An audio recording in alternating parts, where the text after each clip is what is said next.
not necessarily that I was that talented at karate, but I just really enjoyed it and really wanted to be good at it. What about it did you enjoy? What aspects of it? So initially it was this wanting to learn how to fight and wanting to be like the guys in the movies, like Van Damme, and that could walk into a room and beat everyone up. Were you being bullied or anything at school? No, it was never. And were you the bully? I hope not. No, I don't think so. Maybe in a mild way.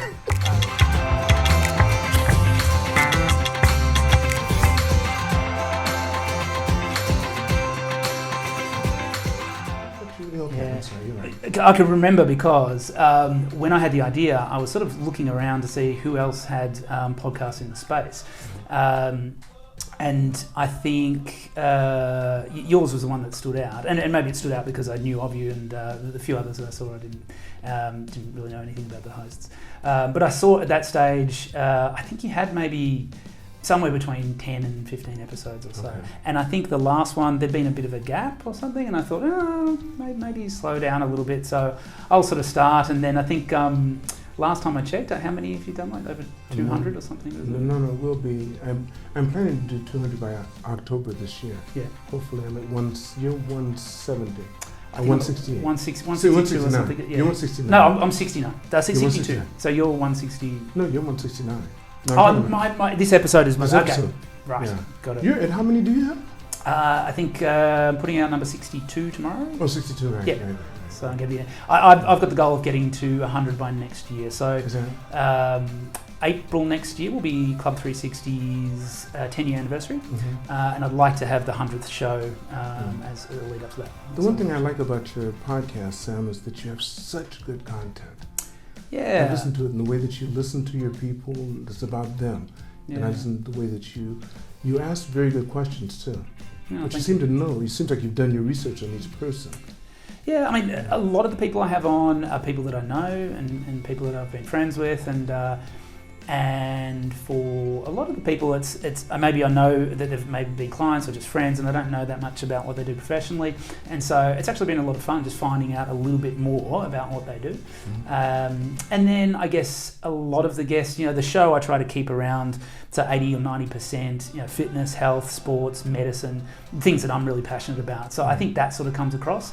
If I was just talking about random things going on in Tokyo, I may not sort of have that same passion and may not be driven to try and get as much out of the guests as I do. But it's I'm really enjoying doing it. That's fantastic. Yeah. First of all, let me just thank you for coming here. No, thank you for having me. Yeah. When you contacted me, I said, look at this, I don't even have to go after her.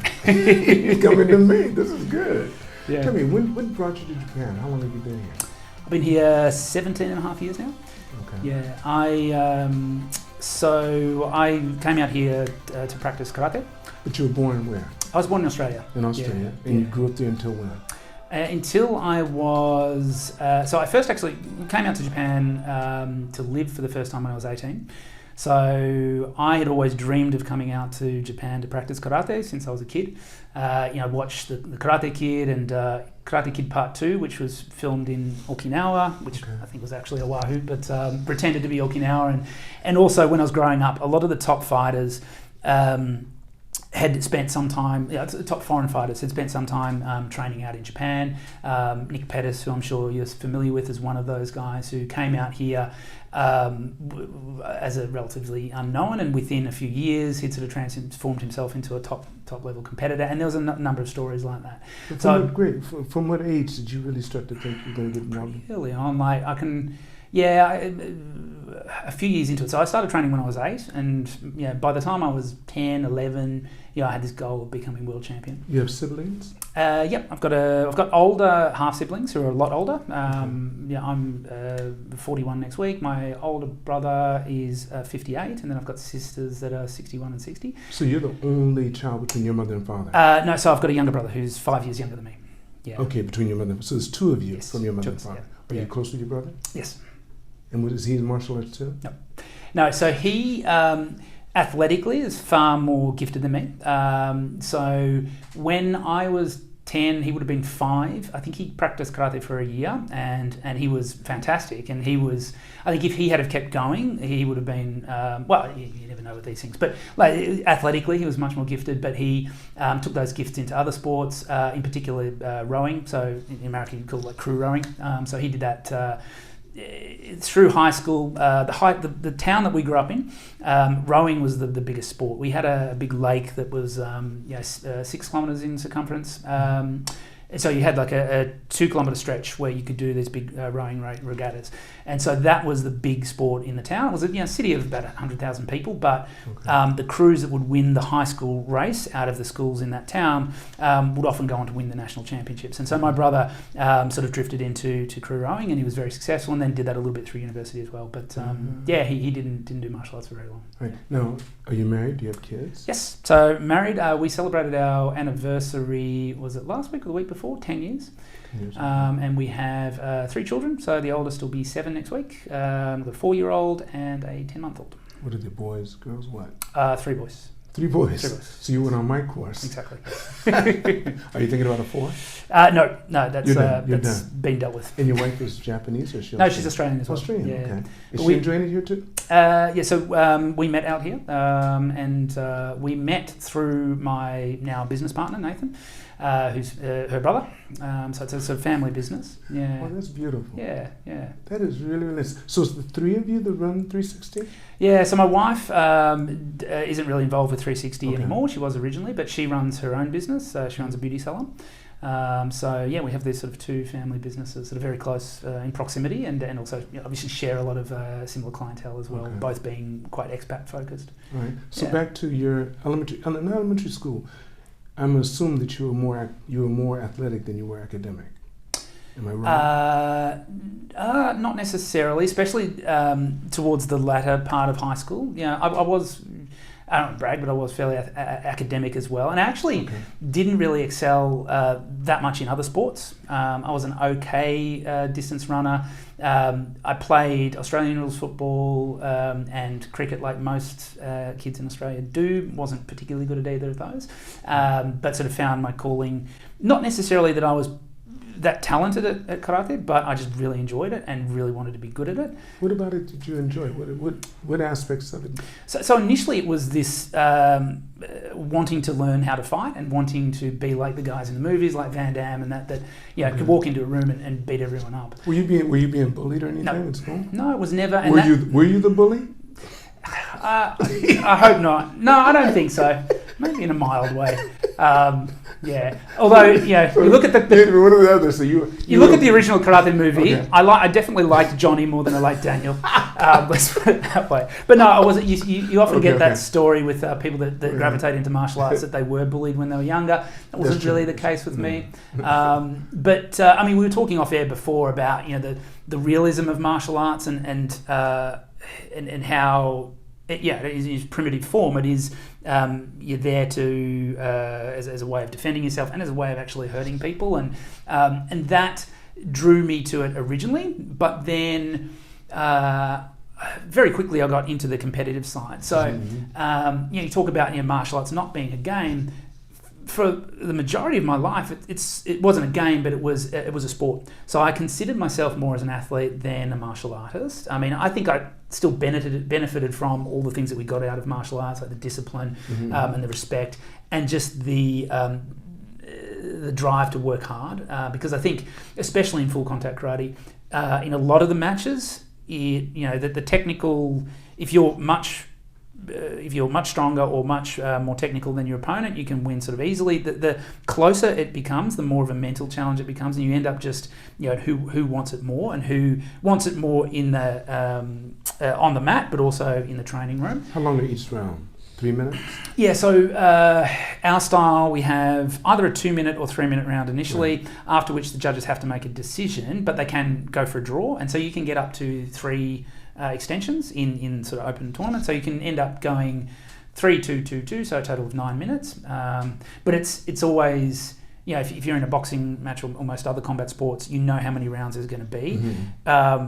In full contact karate, you're you get to the close to the end of the 3 minutes, is like, do I push hard to try and get that decision, or do I hold off because they're probably going to go for a draw anyway? Because you could push really hard and still get a draw and be gassed, and then the other guy has the advantage going in. But that's interesting. Yeah, so I really did sort of think about it as a sport, and it's only now that. I'm actually 10 years out from competition. I haven't. You haven't done it for 10 years now. No. So how long did you do it? When you did it? Yeah, so I started training when I was 8. And started full contact competition when I was 16, and then competed through to when I was 30.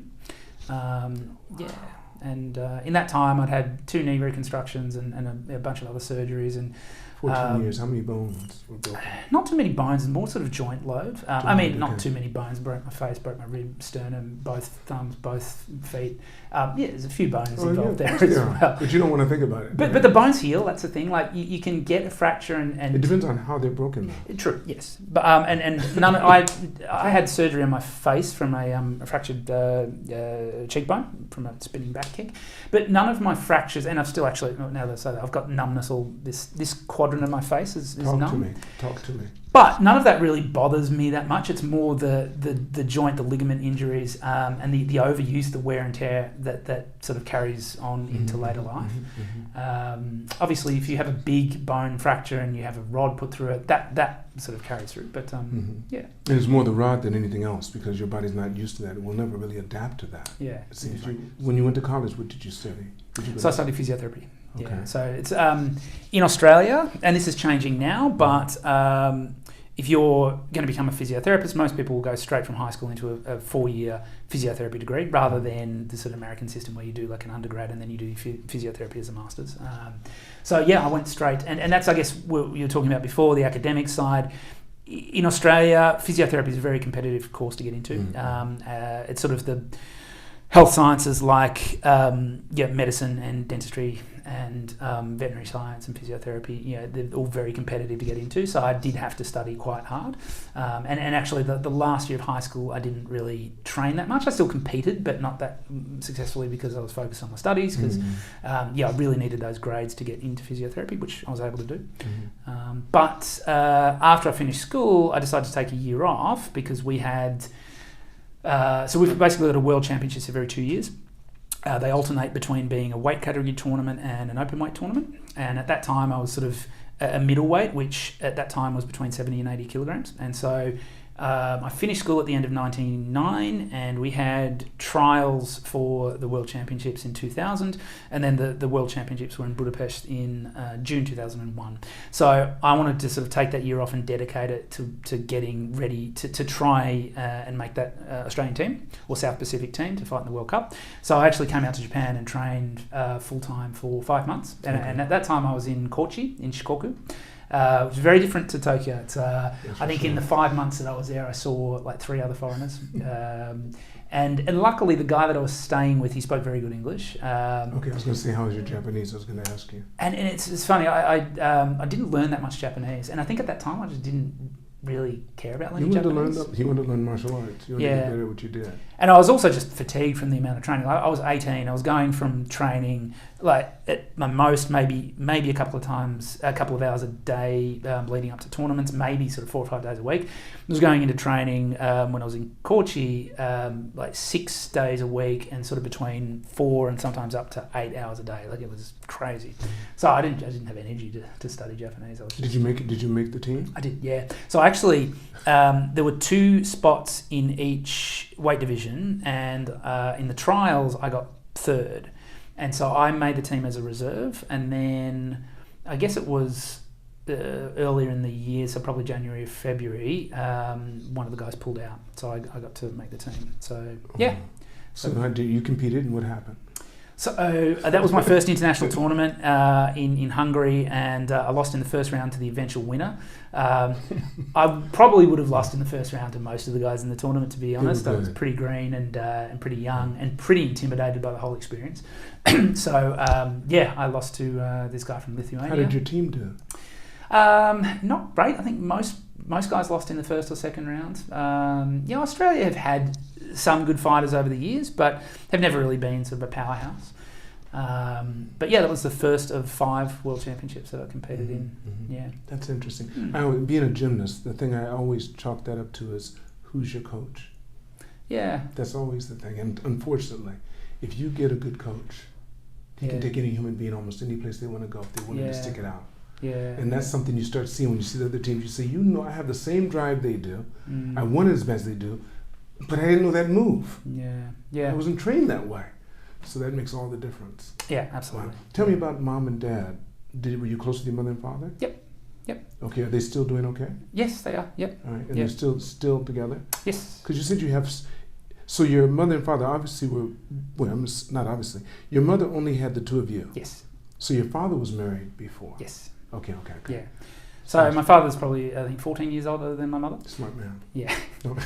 And so he has 5 kids, now 11 grandkids, and my younger brother hasn't started having kids yet, so they'll be. But he's married. He's married, yes. Okay. And I struggle to keep up. 3, 2, and 5. So I think 9 or 10 grandkids. Wow. Yeah. Yeah. Have they been out here? Have you brought them out here? Have they been out here? Yeah, so quite a number of times. And my father actually used to do some business out in Japan. Okay. So he used to export bottled water. And so we came out here at least a couple of times. At one time when I was 13, and at that stage I was really into the karate. So we followed him out on a business trip, and I got to train at the Hombu Dojo, the headquarters dojo. Yes. So yeah, that was an amazing experience. So that was the first time. I think I'd been out here when I was much younger, but that was the first time that I can remember. Yeah, and then they've been out several times since. And my mother was actually lucky enough to come out 2 months ago. So that was it was great. And she stayed with you the whole time while she's here? Yeah, she stayed with us for about 2 weeks. So yeah, it was great beautiful. because she hadn't met our youngest, and the middle one was 2 last time we were back was in March 2020. So yeah. Are they working now? Are they still? No, they're retired. They're retired. Yeah. So they're just sitting back on the lake and just enjoying the time. Yeah. So what do you have for your plans now? You came here and you started 360. We can get into that, but that would be a whole long story, I'm sure, unless you want to give me a synopsis as to how you started 360. And we'll wrap that up. Yeah, I mean, so I was working at... so when I came out the second time, I was living in Fukuoka for 10 months. Both of those arrangements, the Kochi and Fukuoka, were sort of karate scholarships. And so I was living out there for 10 months, but prior to coming out to Japan at that time, I'd sort of looked into opportunities to work as a physiotherapist because I did want to try and keep that going if possible. And so I was in touch with the people at Tokyo Physio while I was in Fukuoka. Yes. And so... They're also Austrians. Exactly, yes. Yes, I remember them because I think I went... They were in Akasaka, weren't they? They had a... So they're in Shirokane. Just on the border of Shirokane and Ebisu. Okay, maybe I went to them because that's right by where I live. But I didn't go. Maybe I didn't go to them. I went to someone else, I think, or maybe it's off somewhere else. When they first came here, husband and wife, am I right? Yes, that's right. That's what I thought. Yeah. I think they've always been that location, and they've recently moved to a new location nearby where they were. But so I was offered a position with them, and I came out to Tokyo end of 2005 and worked there for 7 years, basically while I saw out my competition career. And then at that stage, I'd met my wife, whose brother was a personal trainer. He was sort of training clients out of Gold's Gym, and he'd always wanted to do his own facility. And here in Japan? Yeah. Which Gold Gym? In Omotesando. Omotesando, that one, yes. Yeah. So it sort of made sense at that stage if we were going to stay in Japan to try and do something together and try and find a space where we could combine the rehab and fitness sides and then combine a bit of martial arts and do everything that we've always wanted to do. And here we are sort of 9.5 years later. That's beautiful. So that's 360. Because we refer people to you too in our gymnastics program because you've done a little bit of everything. Yeah. So we heard that you had some gymnastics for a while. So people that were interested in something different than ours, we refer them to 360 and also Central Sports. Yeah. But they're a little bit further down, Meguro Dori. Yes. Yeah. And we haven't seen this, and then we hadn't seen yours either, but we'd heard good things about it. Yeah. So we decided to refer them there. Yeah. So a lot of the people that you have, of course, because this expat community is very small. Yeah. And we all run into each other somehow or another. We're on an island after all. Exactly. Forget that. But yeah, I mean, there's that expat Tokyo island in itself. That's right. Yeah. That's right. Yeah. And there's two different types of expats: those that are surviving and those that are thriving. You don't want to be the surviving type of expat. Not here. No. Not in Japan. Wrong place to try to survive. Yeah, exactly. I think, yeah. Yeah.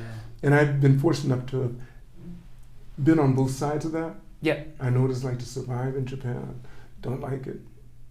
Yeah. But to thrive here, a big difference. Yeah. Big difference. So what do you see for the future?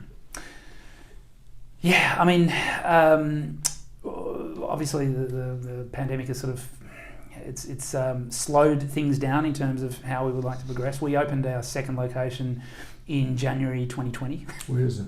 In it's hop, step and a jump from here. It's Higashiazabu, which I think we're in Higashiazabu. It's I can't remember the name of the building. I'm getting a lot That's of trouble. okay. We for don't have this. all the information here. But it's very close to here. And so that location is a little bit smaller than our Motozabu location, but yeah, we've got more free weights equipment, so we do personal training there. We've also got a full-size boxing ring, so we do a lot of boxing there. But the classes and the physiotherapy we do at the other location. Mm-hmm. Yeah. Wow. And then we've also got satellite clinics out of Tokyo Medical and Surgical, which is also just down the road from here, and also at the Bluff Clinic in Yokohama. Right. So yeah, we want to we need to stabilise, I guess, over the next year, and then look at expanding both the current model in terms of the expat clients we serve. I'm not sure how much more we can expand that in terms of like a brick and mortar location, but maybe another location in Tokyo or Osaka or even Yokohama. I think Yokohama's a good market, but then also trying to branch out and expand within the Japanese community and try and open up more Japanese-focused 360s, which might not be like a complete replica, like it might not be the physiotherapy side, but trying to spread the type of fitness that we practice to the Japanese community. So that's one side. We're also getting into education, so we have a fitness education site, bilingual fitness education, where we've got some courses up there that we've done and we've subtitled in Japanese. So we've launched that fairly recently, the Club 360 Academy, and then doing some corporate things. So we've got a online ergonomics program. So we've got it's basically a video program that the companies sign up for, where they get a short video every day for 3 months, basically going over sort of desk setup, posture, talking a little bit about pain, about sort of healthy work habits, productivity, all that sort of stuff. So we're looking at spreading those sort of projects. So yeah, I guess the way I look at it, when I was in my 20s, I was very focused sort of at the one-to-one. I had my patients, and I was helping a lot of people, but it was sort of limited to the people that were directly in front of me. In my 30s, we had Club 360, and we were sort of expanding our reach by employing other people, like-minded practitioners that could then help their clients. I guess as I'm sort of going into my 40s, I guess that's sort of the next stage in seeing how we can really scale what we do and scale our knowledge and experience and abilities and try and help as many people as possible. So part of that is educating Japanese personal trainers so that they can go on and help their clients. Part of it is exposing more sort of corporate entities to what we do, so that we can help some people within an entire company. Do you find your field very competitive here in Japan or in Tokyo? Yeah, I think so. You do? You think it's pretty competitive? It's competitive. No, I think everywhere is competitive, but I think we've certainly got a niche that we wouldn't have if we were to try and do the same thing in Melbourne or Sydney. Because why? Because it's really saturated there? Yes, I think so. Yeah. So it's harder. Yeah. So there's plenty of room here, you're saying? No, I think so. Yeah. For people for you to grow. Yeah. Yeah. Okay. Yeah. That's interesting. And then I mean, I guess a bigger mission would be, and my wife tells me, it's like, don't sort of think about things like this, because you're only going to burn yourself out and get upset at not achieving these sort of things. But if we can make some sort of change on a bigger scale, like a government scale, like, for example, in the US, there's moves where some insurance companies will lower premiums for those who are more physically active and engaging in sports and exercise, because we know in the long run that's going to help contribute to decreased disease risk, and therefore less money being spent on health care or sick care, as they call it later on. I think that it would be borderline impossible to try and do that in Japan, but it's something to aspire to. If we could have some influence on the Japanese government, that people that were more physically active, that were engaged in exercise, could somehow benefit from a health insurance perspective. I think that would be really cool. If I could leave Japan and say that I made that little change, I think. You plan on leaving someday? At some stage, we're always sort of talking about the pros and cons. A lot of it just depends on our kids' education and things like that. Are they enjoying school here? Do you have them in the Japanese system? We have them in the Japanese system at the moment. Yeah, so which is pretty cool. It's the oldest one's in Ichinensei in Shogakko, and so his Japanese is really good. So it's really good. Yeah. They have to explain to you. It's getting. So he's certainly teaching me words that I didn't know before. Yes. My Japanese is okay, but yeah, it's really impressive. What would you consider a good life in Japan?